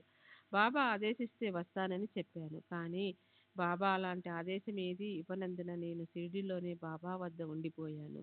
అమరుద్దీన్ షిరిడీ నుండి వెళ్ళిపోయారు. బాబా నన్ను ఆశీర్వదించి తీరు విచిత్రంగా ఉండేది. ఒక్కొక్కసారి వారి ఆశీర్వాదం తిట్లు, దెబ్బల రూపాలలో ఉండేది. చాలాసార్లు నన్ను జోగును కొట్టేవారు. నాతో తేరేకు దరియాకు పారే ఉతారే దియా తేరే మట్టి సోనా బనా దియా క్యా బడి మాడి బాందియా అనేవారు. బాబా ఉదయాన్నే చావడిలో కూర్చుని పై విధంగా నన్ను ఆశీర్వదించి మసీదుకు బయలుదేరేవారు. వారు తరచుగా అవతారాల గురించి చెబుతుండేవారు. వారు చెప్పినవన్నీ ఈ పుస్తకంలో వ్రాయడం జరిగింది. అబ్దుల్ ఒక పాత పుస్తకాన్ని తీసి చూపించాడు. అందులో కొన్ని భాగాలు దేవనాగరికలో, కొన్ని మోడీలో, మరికొన్ని ఉర్దూలో ఉన్నాయి. ఇవి ఎవరు రాశారో చెప్పేందుకు అతను ఇష్టపడలేదు. తోటి భక్తుల అభిప్రాయం ప్రకారం ఇవన్నీ వ్రాయటానికి కావలసిన పరిజ్ఞానం అబ్దుల్కు లేదని తెలిసింది. కానీ ఈ రచయిత బివి నరసింహస్వామి ప్రార్థన మేరకు పుస్తకంలో వ్రాసి ఉన్న ప్రవచనాలను అబ్దుల్ చదివి వినిపించాడు. బాబా అవతారాల గురించి చెప్పినది కింది విధంగా వ్రాయబడి ఉంది. బాబా మొదట చెప్పింది ఓంకార్ సే భవకార్, భవకార్ సే ఆద్, ఆద్ సే అలక్, अलग से निरंजन, निरंजन से निराकार, निराकार से नील, नील से अनिल, अनिल से शून्य। श्री सच्चिदानंद सद्गुरु साईनाथ महाराज की जय। सद्गुरु श्री साईनाथ शरद बाबू जी की श्री सच्चिदानंद सद्गुरु साईनाथ महाराज की जय। सद्गुरु श्री సాయినాథ్ శరత్ బాబూజీకి జై. వీటి భావం: నీవు భవసాగరాన్ని దాటడానికి తోడ్పడతాను. 2. నీ మట్టిని బంగారంగా మార్చాను. 3. ఎంత పెద్ద భవనాన్ని కట్టి ఇచ్చాను. మొదటి 2 నా ఆధ్యాత్మిక ప్రగతి గురించి బాబా చెప్పి ఉండవచ్చు. 3వది నా భవిష్యత్తును సూచిస్తూ చెప్పినది అయి ఉండవచ్చు. బాబా సమాధి చెందిన తరువాత నేను సమాధి పూజ నిర్వహిస్తూ 8-9 సంవత్సరాలు బూటివాడలోని గదిలో నివసించేవాడిని. కేశవ్, ఆమ్రా, ఉత్తర్, పూర్, ఫీర్ మత్సవతార్, మనాయత్, ఆస్మిద్, జమ్రిద్, బహీరథ్ అనగా బహీరథి, ఉచ్చాయత్, దేఖాయత్, భలింతర్, తీర్మక్ర్, త్రయంబక, కచ్చవతార్, ఉచ్చాయక, దేఖాయత్, ప్రజాయత్, ఉగ్రసేన్, ఖదిన్, ఢాల్ బారక్షర్, వరాహావతార్, కలివత్, గోత్రం, విష్ణు, హరితక్, బబ్రసేర్, నరసింహావతార్, సేజ్నార్ రేవక్, బస్లోవస్, జైల్చంద్, కాసిం అనగా కాశ్యప్, వామనవతార్, షాన్, జాన్, మ్యాన్, నూర్, తేజ్, కమల్, కదరం, ఆద్భుత్, గస్తత్వా, కబూబై, హరిపర్వా, అనార్క్, జయవ్, అవి, అతస్థ ధర్మ్, మాందాత, విశ్రన్, జమదగ్ని, పరశురామావతార్, రాజాజీ జాతి, కవాదిక్, రాజా దశరథ్, రామచంద్రజీ అవతార్, అంకుశ్, అజ్జా పురుష్, హిరోపాల్, భజాల్, పితృ అనగా ఫుదు, ఇదురుత్, యదు, సుర్సేట్, వాసుదేవ్, శ్రీకృష్ణాజీ అవతార్, ప్రతిమదన్, ప్రద్యుమ్న, అనురుదన్, అనురుద్ధ, హిసితహర్, బుద్ధ, జలి అవతార్ అనగా కలి, బ్రహ్మన్, हवा, राजपूत हुआ, गौली हुआ, बाद मुसलमान हुआ। चतुर्युग में 4 अवतार निकाल कृतयुग। तीर्थ में 3 अवतार अरह त्रेतयुग। द्वापरम धोन। अधर्वन में 1 अवतार। मत्स्य कत्या वराह नरसिंह वामन परशुराम कृष्णा जी बुद्धो भी कल्कि। याने इब्राहिम 4 वेद किए। यटेराव को हस्ते कलम शरीफ उतारा है। खुदा की कुदरत खुदा ही जाने। हर वेदम हजारों अवतार निकाले, मगर हर जमाने की इबादत जुदा है। यूबी है हिंदुस्तान गाड़ीवर। 8 बादशाही करेगा ये खबर 8रा పురాణ మే హై. ఇంకా చాలా ఉన్నప్పటికీ అబ్దుల్ చాలా నెమ్మదిగా చదవడంతో అదంతా చదవడానికి సమయం లేకపోయింది. సెప్టెంబర్ 11వ తేదీ 1936 దానా. అబ్దుల్ రహీం శంసుద్దీన్ రంగారి, పెయింటర్, వయసు 65 సంవత్సరాలు, ముసల్మాను, మహాగిరి, దానా. 1913లో దానాలోనే కాకుండా షిరిడీలో కూడా ప్లేగు వ్యాపించి ఉంది. అప్పుడు నా భార్య ఏదో తెలియని జబ్బుతో నెల రోజుల నుండి బాధపడుతూ ఉంది. ఆమె గొంతు, దవడలు వాచి ఏమీ తినలేని పరిస్థితి ఏర్పడింది. ఎన్నో మందులు వాడాము, కానీ ఫలితం లేకుండా పోయింది. మా పొరుగున నివసించే స్థానిక ప్లీడర్ అయిన ఆర్జీ గుప్తే అనునతడు నా భార్యను షిరిడీలో ఉన్న సాయిబాబా వద్దకు తీసుకువెళ్ళమని, అలా చేస్తే ఆమె జబ్బు నయమవుతుందని సలహా ఇచ్చాడు. అతని సలహా పాటించి షిరిడీ బయలుదేరాం. ప్రయాణం మొదలైనప్పుడు ఆమె ఏమీ తినలేని పరిస్థితిలో ఉంది. కానీ మార్గమధ్యంలో ఇగత్పూర్లో ఆమె టీ త్రాగగలిగింది. నాసిక్లో కొంచెం ఆహారం తీసుకోగలిగింది. ఇది ఒక శుభ సూచకం. ఆమె త్వరగా కోలుకోసాగింది. మేము షిరిడీ చేరాము. నేను మసీదులోనికి వెళ్ళి బాబాకు నమస్కరించాను. వారు హిందుస్థానీలో మాట్లాడారు. బాబా, ఎక్కడి నుండి వస్తున్నావు? నేను, దానా. బాబా, దేనికోసం? నేను, నా భార్య గొంతు వాపుతో బాధపడుతుంది. బాబా, ఆమెను మసీదులోనికి రమ్మని చెప్పు. ఆమెను లోనికి తీసుకువెళ్ళాను. ఆమె బాబాకు నమస్కరించగా బాబా ఆమె శిరస్సుపై తమ హస్తాన్ని ఉంచి, భగవంతుడు మంచి చేస్తాడు, ఖుదా అచ్చా కరేహా అని ఆశీర్వదించారు. బాబా అడగకుండానే నేను వారికి రూపాయి 4 అణాలు దక్షిణ సమర్పించాను. వారు స్వీకరించి ఊదీని ప్రసాదించారు. తరువాత మేము 2 గంటలు అక్కడే గడిపాము. నా భార్య గొంతు, దవడవాపు త్వరగా తగ్గిపోసాగాయి కనుక ఇంకా అక్కడ నుండి బయలుదేరవచ్చును అనిపించింది. కానీ బాబా నన్ను అక్కడే ఉండమన్నారు. నా భార్య 2 ఏళ్ల కొడుకుతో క్రొత్త ప్రదేశంలో ఉండడం ఇష్టం లేక బాబా అనుమతి తీసుకోకుండానే ఇంటికి బయలుదేరాము. మేము వచ్చిన టాంగా గ్రామంలో ఉంది. మేము దానిలోనే తిరిగి కోపర్గాంకు బయలుదేరాము. సగం దూరం వెళ్లేంత వరకు మాకు ఏ ఇబ్బంది కలుగలేదు. కానీ కొద్దిసేపటి తరువాత టాంగా ఇరుసు విరిగిపోయింది. అప్పుడు రాత్రి 10 గంటలైంది. వేరే వాహన వసతి లేక నిర్మానుష్యమైన దారిలో చిక్కుకుని పోయాము. ఆ రాత్రి వేళ మేము అన్ని మైళ్ళ దూరం వెనుకకు నడవలేము, ముందుకు వెళ్ళలేము. మరో ప్రక్క దారి దోపిడీ దొంగల భయం. తలదాచుకునేందుకు చోటు లేక చలిలో వణుకుతూ 2 గంటలు గడిపాము. అటువంటి ఇబ్బందికర పరిస్థితి ఎవరికీ రాకూడదు. బాబా మాటలు పెడచెవిన పెట్టినందుకు చింతించాం. అర్ధరాత్రి దాటిన తరువాత ఏదో బండి వస్తున్న చప్పుడు వినిపించింది. బండివాడు దానావాలా దానావాలా అని అరుచుకుంటూ వస్తున్నాడు. నేను అతనిని ఆపి నేనే దానావాలా అని చెప్పాను. ఈ అర్ధరాత్రి సమయంలో ఈ దుస్థితి ఎలా తెలిసింది? ఇక్కడికి ఎలా వచ్చావు అని ఆ టాంగా వాలాను అడిగాను. నన్ను బాబా పంపించారు అని అతను చెప్పాడు. ఎందుకోసమని నేను అడిగాను. మిమ్మల్ని తీసుకువెళ్ళడానికి అని చెప్పాడు. తరువాత మేము ఆ టాంగా ఎక్కి షిరిడీ చేరాము. మేము మసీదు చేరేసరికి రాత్రి 1 లేక 2 గంటలై ఉంటుంది. బాబా మమ్మల్ని చూస్తూనే, నా అనుమతి లేకుండా మీరు వెళ్ళారు, అందుకే ఇలా అయింది అన్నారు. మీ అనుమతి తీసుకోకుండా వెళ్ళినందుకు క్షమించండి అన్నాను.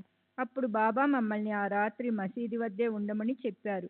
తరువాత వారు లోపలికి వెళ్ళి తమ సహజ రీతిలో ధ్యానమగ్నులైనారు. మరుసటి ఉదయం బాబా భిక్షకు వెళ్ళి రొట్టెలు, కూర తీసుకువచ్చారు. వారు కొంత తీసుకున్న తరువాత మిగిలినది మాకు ఇచ్చి తినమన్నారు. మేము తిన్నాం. బాబా ఇచ్చిన రొట్టెను నా భార్య తినగలిగింది. మేము షిరిడీలో ఆ రోజు గడిపిన 2 గంటల సమయంలో వారితో మాట్లాడినది చాలా తక్కువ. నేను బాబా చేతులకు నుదుటికి చందనం పూసి ఉండడం గమనించాను. ముస్లింలు ఇలా చందనం పూసుకోరు కదా, మీరు ఎందుకు అంగీకరించారు అని బాబాను అడిగాను. బాబా జైసా దేశ్ తైసా వేష్, ఏ దేశంలో ఉంటే ఆ దేశ కాల పరిస్థితులకు అనుగుణంగా నడుచుకోవాలి అన్నారు. వాళ్ళు తమ తమ దైవాలను పూజించడానికి బదులు నన్ను వాళ్ళ దేవునిగా భావించి పూజిస్తున్నారు. దానికి నేనెందుకు అభ్యంతరం చెప్పి వారిని నొప్పించాలి? నేను కూడా భగవంతుని భక్తుడినే అని కూడా అన్నారు. తరువాత మా సంభాషణ ఇలా జరిగింది. బాబా, నీవు నిన్న వచ్చి ఉంటే బాగుండేది. నేను ఎందుకు? బాబా, నిన్న భజన జరిగింది. రాత్రంతా నేను ఏడ్చాను. వాళ్ళు నన్ను తిట్టారు. వాళ్ళు మిమ్మల్ని ఎందుకు తిట్టారు? బాబా, నేను తిట్టారు అని చెబితే అందరూ అర్థం చేసుకోలేరు, కానీ నీవు అర్థం చేసుకోగలవు. మహాత్ములు నిందా స్థుతులను సమభావంతో స్వీకరిస్తారు. కొందరైతే స్థుతిని నింద అని వ్యవహరిస్తారు. పైన ఉదాహరించిన భజనలో బాబాను గొప్పగా కీర్తించి ఉంటారు. బాబా ఆ స్థుతిని తమ స్వాభావిక రీతిలో నింద అని ప్రస్తావించారు. భగవంతుని సంకీర్తనలో హృదయాన్ని ద్రవింపచేసే సంగీతం ఆర్తితో సంగమించినప్పుడు మహాత్ముల చేత కూడా కన్నీరు పెట్టిస్తుంది. నేను భగవంతుని స్తుతిస్తూ పాడుతున్నప్పుడు భక్తుడు ఏడుస్తాడు, నవ్వుతాడు, నృత్యం కూడా చేస్తాడు. బాబా, అవును, నీవు చెప్పినది నిజమే. నీకు నీ గురువు ఉన్నారు కదా. నేను ఉన్నారు. వారి పేరు హబీబ్ ఆలిషా చిస్తి నిజామి. బాబా, అందుకే నీవు సరిగ్గా అర్థం చేసుకోగలిగావు. మా గురువు నేను ఇక్కడికి రావడానికి 12 సంవత్సరాల ముందే సమాధి చెందారు. వారు బయటకు వెళ్ళినప్పుడు భక్తులు సంగీత వాయిద్యాలతో ఆయన్ను అనుసరించేవారు. నాకు వెంటనే ఆ విషయం గుర్తుకు వచ్చింది. తరువాత బాబా మాకు ఇంటికి వెళ్ళడానికి అనుమతించారు.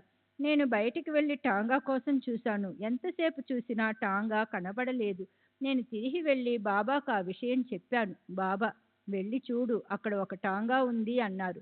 నేను వెళ్ళి చూశాను. నిజంగానే అక్కడ టాంగా ఉంది. అకస్మాత్తుగా అక్కడికి టాంగా ఎలా వచ్చిందో మాకు అర్థం కాలేదు. బాబా ఆశీర్వాదాలు పొంది మేము తిరిగి వచ్చాము. నా భార్య ఆరోగ్యం బాగయింది. ఆ తరువాత 7 సంవత్సరాలకు ఆమె చనిపోయింది. నేను షిరిడీ వెళ్ళింది ఒక్కసారి మాత్రమే అయినా నాకు బాబాపై అపార నమ్మకం ఏర్పడింది. ప్రతి రాత్రి నిద్రించే ముందు వారిని, ఇతర సాధువులను స్మరించుకుంటాను. నేను బాబాను ఆర్తిగా తలుచుకున్నప్పుడు వారు నాకు దర్శనమిస్తారు. శ్రీ సచ్చిదానంద సద్గురు సాయినాథ్ మహారాజ్ కీ జై. సద్గురు శ్రీ సాయినాథ్ నిసరత్ బాబూజీ కీ జై.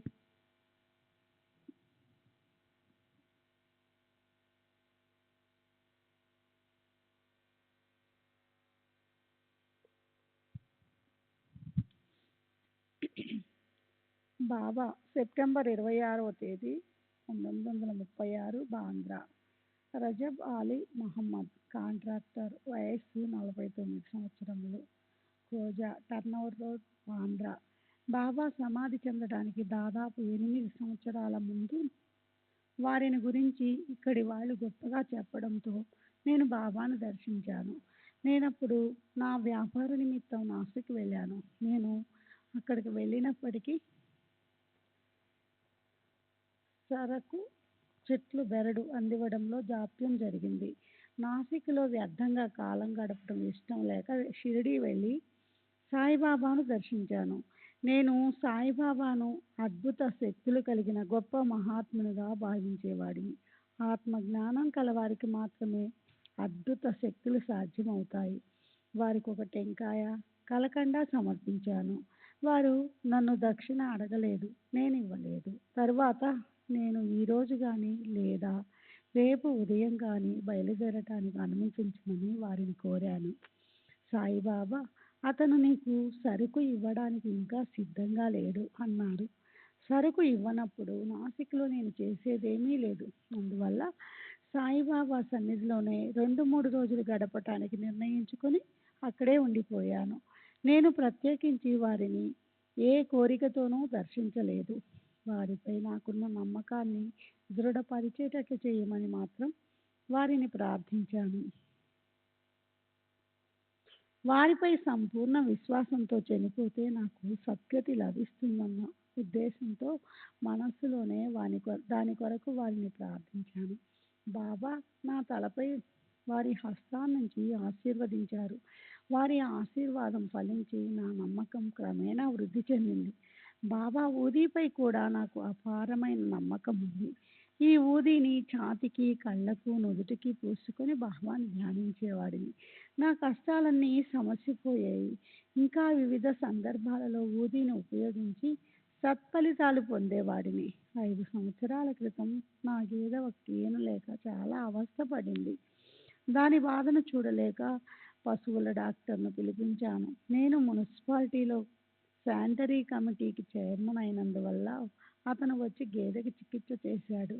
కానీ ప్రయోజనం లేకపోయింది. నేను బాబాను ధ్యానించి దాని తలపై ఊది రాశాను.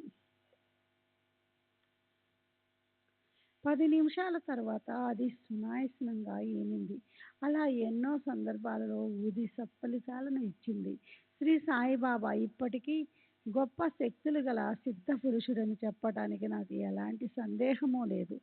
సాధు సత్పురుషులు ఒక స్థితి నుండి మరొక స్థితికి వెళతారే తప్ప వారికి మరణం లేదని ఇస్లాం సాంప్రదాయం చెప్తుంది.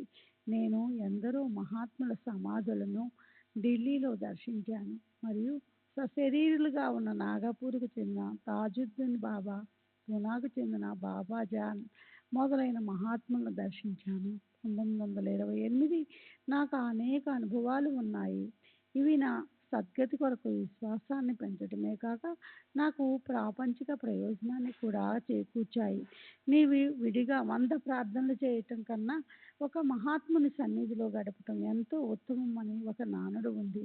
నేను దానిని గట్టిగా నమ్మాను, ఆచరిస్తాను. మా ఇంటిలో సాయిబాబా పింగాణి విగ్రహము మరియు సాయిబాబా పటము ఉన్నాయి. మా కుటుంబం అంతా ప్రతి గురువారం ఆ విగ్రహం ముందు సాంబ్రాణి కడ్డీలు వెలిగిస్తారు.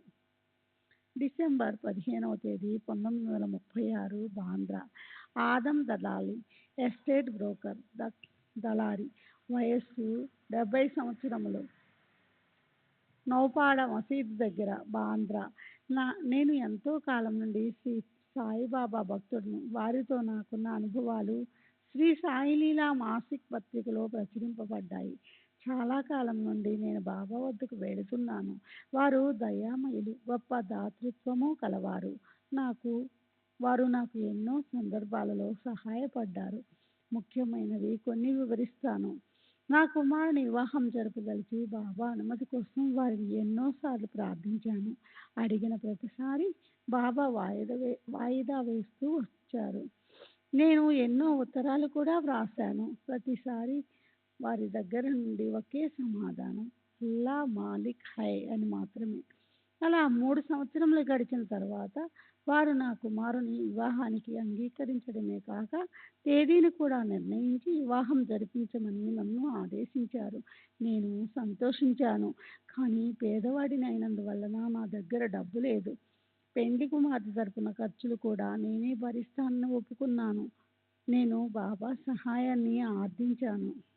నాకు బాబా ఎలా సహాయపడ్డారో వివరిస్తాను. వివాహానికి 10 రోజుల ముందు నాకు అనుకోని విధంగా ఒక పని దొరికి వెంటనే డబ్బు సమకూరింది. నాకు కొంత ఊరట కలిగింది.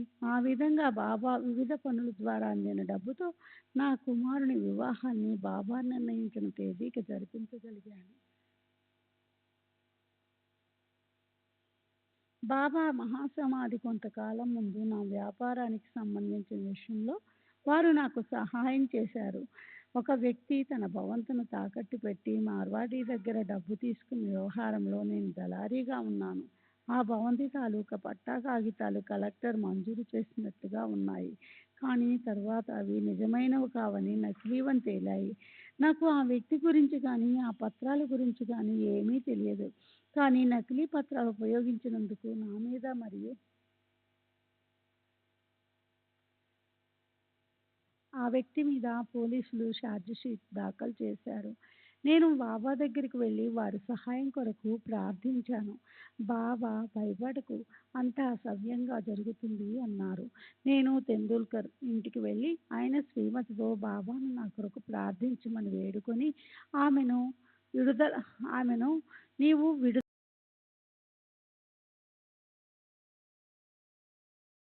చేశారు. ఆ కుదవపెట్టిన వ్యక్తిని కోర్టులో ప్రవేశపెట్టి నన్ను ప్రభుత్వ న్యాయవాది తరపున సాక్షిగా వివరించారు. శ్రీ సచ్చిదానంద సద్గురు సాయినాథ్ మహారాజ్ की जय. सद्गुरु श्री साईनाथ शरद बाबू जी की जय.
श्री सच्चिदानंद सद्गुरु साईनाथ महाराज की जय. सद्गुरु श्री साईनाथ धुनि शरद बाबू जी की जय. साई रहम नजर करना, बच्चों का पालन करना. साई रहम नजर करना, बच्चों का पालन करना. जाना तुमने जगत पसार, सब ही झूठ जमाना. जाना तुमने जगत पसार, सब ही झूठ जमाना. साई रहम नजर करना, बच्चों का पालन करना. साई रहम नजर करना, बच्चों का पालन करना. मैं अंधा हूँ बंदा आपका, मुझसे पथ दिखलाना. मैं अंधा हूँ बंदा आपका, मुझसे पथ दिखलाना. साई रहम नजर करना, बच्चों का पालन करना. साई रहम नजर करना, बच्चों का पालन करना. दासगणों कहें अब क्या बोलूं, थक गई मेरी रसना. दासगणों कहें अब क्या बोलूं, थक गई मेरी रसना. साई रहम नजर करना, बच्चों का पालन करना. साई रहम नजर करना, बच्चों का पालन करना. रहमो नजर करो अब मोरे साई, तुम बिना नहीं मुझे माँ बाप भाई रहमो नजर करो मैं अंधा हूँ बंदा तुम्हारा मैं अंधा हूँ बंदा तुम्हारा मैं ना जानू मैं ना जानू मैं ना जानू अल्लाह इलाही रहमो नजर करो रहमो नजर करो अबू मोरे साई तुम बिना नहीं मुझे माँ बाप भाई रहमो नजर करो काली जमाना मैंने गमाया काली जमाना मैंने गमाया साथी आखिर का साथी आखिर का साथी आखिर का तुम बिना कोई रहमो नजर करो रहमो नजर करो अबू मोरे साई तुम बिना नहीं मुझे माँ बाप भाई रहमो नजर करो अपने मस्जिद का झाड़ू गणो है अपने मस्जिद का झाड़ू गणो है मालिक हमारे मालिक हमारे मालिक हमारे तुम बाबा साई रहमो नजर करो रहमो नजर करो अबू मोरे साई तुम बिना नहीं मुझे माँ बाप भाई रहमो नजर करो। श्री सच्चिदानंद सद्गुरु साईनाथ महाराज की जय। सद्गुरु श्री साईनाथ शरद बाबू जी की जय।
श्री सच्चिदानंद सद्गुरु साईनाथ महाराज की जय। सद्गुरु श्री साईनाथुनि शरद बाबू जी की जय।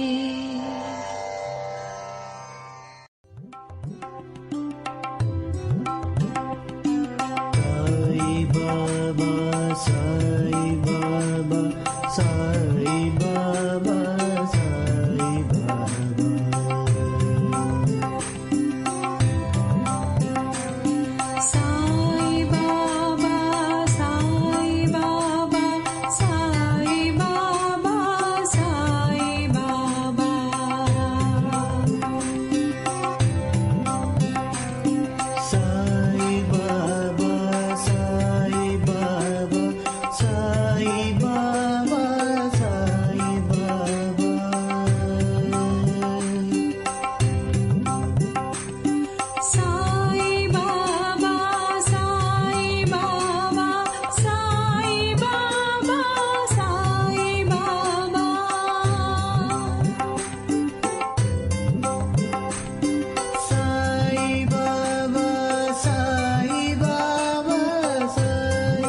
Baba, Sai Baba.